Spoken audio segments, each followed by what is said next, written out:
The establishment has controlled the debate and really the maps of the mind for a long time, where state-run, establishment, corporate-run big media is called mainstream media, and then we're the alternative media. But now on every metric, they are collapsing in free fall. Alternative media is proliferating in the quality and the selection, but also in the viewership, the listenership, the readership. But it's also moving towards a singularity where only the best new media is becoming dominant. Now that there's kind of a saturation of alternative media or new media, it's creating competition there as well.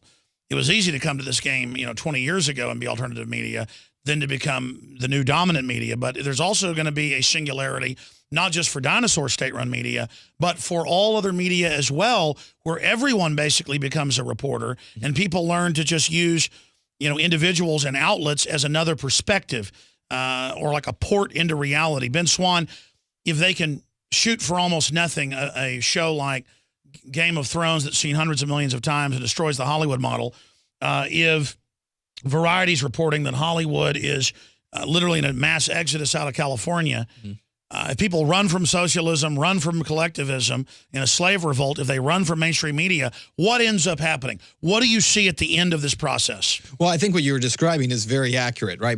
I think there is a kind of an emergence of new media, and I don't use the term alternative very often because you're new media, right? You are the new way of people getting information, understanding what's going on around them. And I love what you said. It really is a process of people saying, here are perspectives, and then I'm drawing my own opinions, which is what you're encouraging them to do, right? Be critical thinkers. And mainstream media doesn't encourage you to be a critical thinker. They're the experts. They're the authority. They're going to tell you what to think, and there is nothing else to consider. And there's no other viewpoint, no other idea.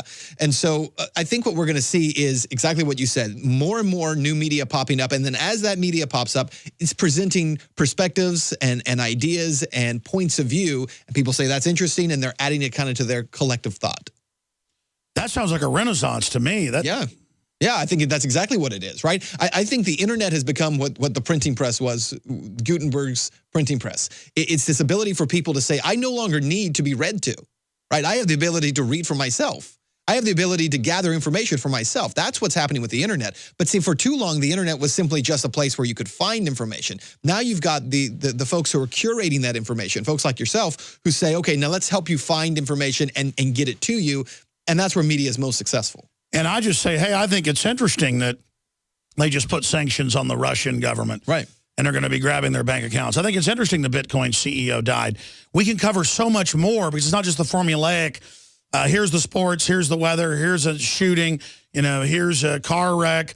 This person came to town, and here's a Prozac ad. That's right. That's right. And I got to tell you, too, and it's a little bit, I guess, to the side, but just what we just talked about right now when your guys popped up that Rocky IV video, it's funny to me because I spent 15 years in broadcast journalism, Alex, 15 years working for TV stations. I have never, ever called from an anchor desk for a piece of video and have been able to have someone pop it up. I mean, that's how fast the pace is in this place. So what you guys... Well, watch this. I'm going to tell them to move the camera more that way because there's too much room on this side. To one side. Yeah. Well, we don't want you right in the middle, but we want you exactly right like that. No, but that's the thing. People can see all the sausage being made right here. That's right. I don't try to form all my words perfectly. It's just stream of consciousness. And it's authenticity, right? That's what this experience has to be. It has to be an authentic experience. It's not this polished, hey, we've got to make everything look a certain way, sound a certain way, so that we're very careful in how everything comes out, because it's all about, on that end, the mainstream message is about controlling the message. You're not trying to control the message. You're simply putting the message out there. You're right, and they sell it like, because we want it to look really good and have high standards. The truth is, they want everybody under control, and then the CBS Broadcast Center sends the teleprompter text down. They give you a video package sent from Manhattan. You read over it locally, and people think it's the local anchor they trust. Really, it's a technocrat writing it in Manhattan. Yeah, or some individual business that does nothing but write consumer stories for you, and they send them out to 15 stations, and everybody takes them. Hey, Mercury's good for your baby.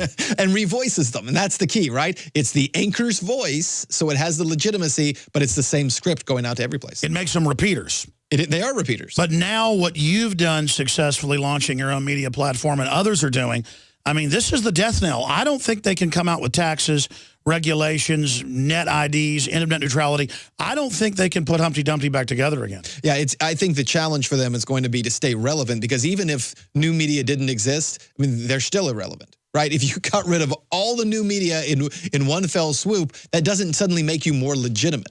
And so folks still won't watch Piers Morgan. That doesn't make them any less dead. Right, that's right. Ben Swan, looking at this, how is this the Peace Prize winner?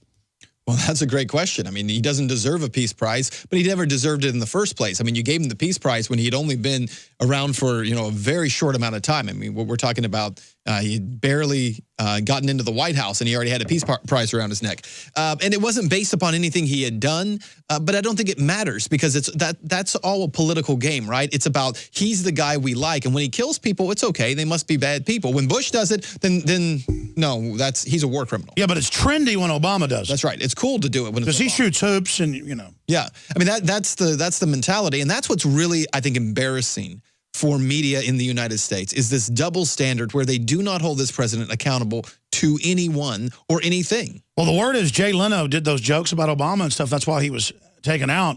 And now the guy that replaced him, his ratings are falling. Yep. And that takes us back to Piers Morgan. You were talking about him during the break. Yeah. What is your take on that whole phenomenon? Well, I think, first of all, you made a great point. When Piers Morgan came in, he was billed as being this phenom who was showing up from Great Britain. He was a brilliant journalist. He was a great interviewer, because apparently he made some prime minister cry at some point. Well, Barbara Walters does the same thing. We don't call her a great hard-nosed journalist. And yet, here's Piers Morgan. He shows up on air, and his show it fell flat from day one. His highest moment, really, in his entire time was with you.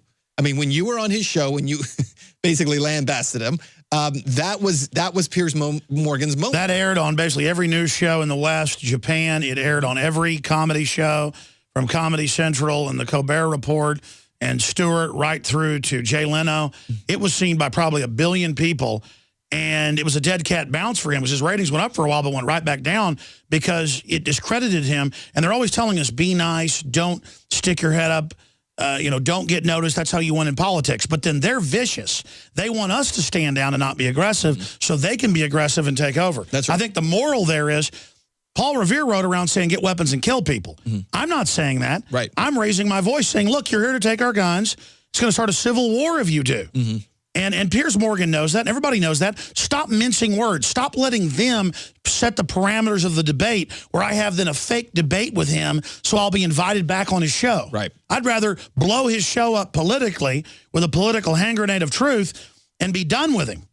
Well, look, and remember, whenever anybody talks about that interview, they always say, did you see Alex Jones on Piers Morgan? Not, did you see Piers Morgan interview Alex Jones? And the difference is that people are saying, did you see Alex Jones, what he had to say, how he said it? Piers was he just happened to be there. He was a casualty. He was a sideshow. And so there was nothing to do with him. And so, as you said, look, his ratings were terrible. That guy has posted some of the worst ratings in CNN's history. 380,000 viewers. Incredible. But we're talking about in key demos, 50,000, 48,000 people in key demos. That's what the advertising Now, to put that in perspective, my show is only in the top 15 or so. And it's probably like 14th or something. Talker says, in the top 25. Terrestrial radio, 3 million listeners a day. Yeah. I mean, Rush Limbaugh has like 15 million a day. Right. Coast to Coast AM, like 6-7 million a day. Sean Hannity, 10 million a day. Michael Savage, 10 million a day.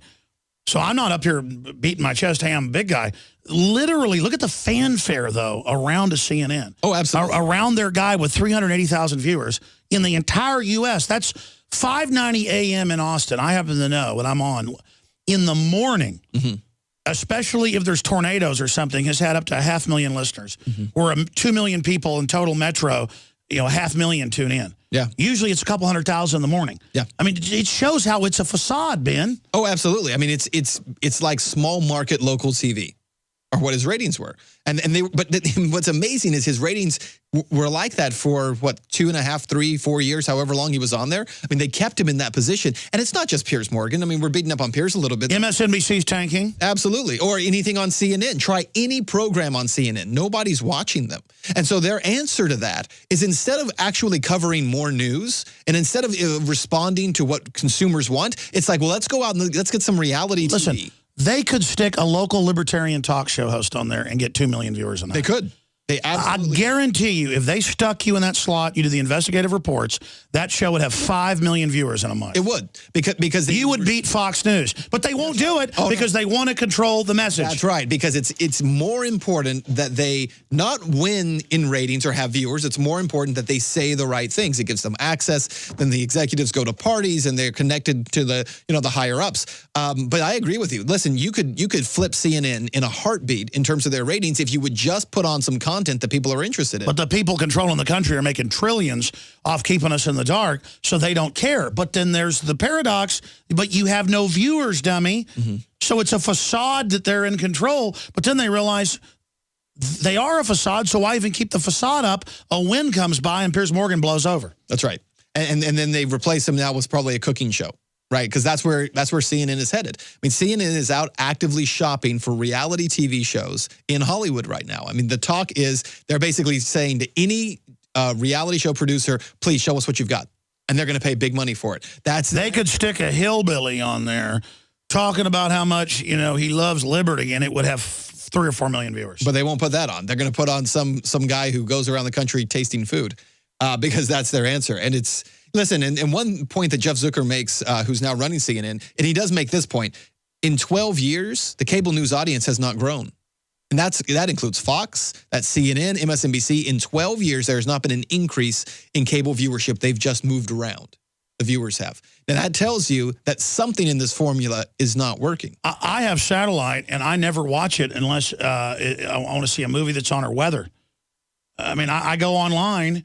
And I go to benswan.com. I go to drudgereport.com. I go to worldnetdaily.com. Yeah. Now, that's where you're going to get your news from, and that's what people are doing completely around them. It's really an incredible thing to watch American media going through this transformation. It's an exciting transformation. I think it's a great thing. It needs to happen. And it's really only because of the ability that people now have through the internet to be able to access that information. Well, a lot of people ask me, why do you have other talk show hosts on your show? Well, I mean, if I think somebody's doing groundbreaking research and work, it's a war for me. I want to keep the Second Amendment. Yeah. I don't want the state running my kids. I don't want forced inoculations. I don't want the country going bankrupt. I live here. I'm in this to win it. And so I just see other people that are eloquent and intelligent fighting as literally other soldiers in this war that absolutely we need to give each other common aid against the enemy because we're going to hang together or hang separate, as Benjamin Franklin said. I mean, this is not a game. Yeah. This is the real deal. That's why I will not attack any other libertarians or any other conservatives or constitutionalists or free media people. Even if they attack me now, I will not attack them. And I've never been an infighter, but I will not attack them now, and I will not respond to attacks because I'm not going to be sitting here later and lose this thing and wish that I wouldn't have been a team player. We need to have an attitude of working together, building each other up to amplify each other's audiences, to just absolutely take over the media airwaves and dominate state-run media, discredit it, and break with the system. Don't play patty cake with it anymore. We need to just clearly delineate that we are the media. We're not as important as the New York Times. We are not sellouts. We are the real media. Introducing Pro One. All of your filtration in one system, portable, on the go. No more do you have 2 or 3 filters to just reduce sodium fluoride. You have a system that cuts out the sodium fluoride and up to 95% of hydrofluorosilicic acid. Advanced manufacturing technology combines silver-impregnated white ceramic with new Aquamedics advanced media for removal of fluoride and other heavy metals, all in one filter element. It is the only one that does it, and out of the gates, we have it discounted at 10% off with promo code WATER. This is the only system that in one unit helps reduce or remove pesticides, herbicides, chloramines, ammonia, and chlorine, hydrofluorosilicic acid, the most common form of fluoride not covered by other fluoride filter brands, and sodium hexafluorosilicate. Get your Pro Pure with the new Pro One filter today at InfoWarsStore.com or by calling 888-253-3139.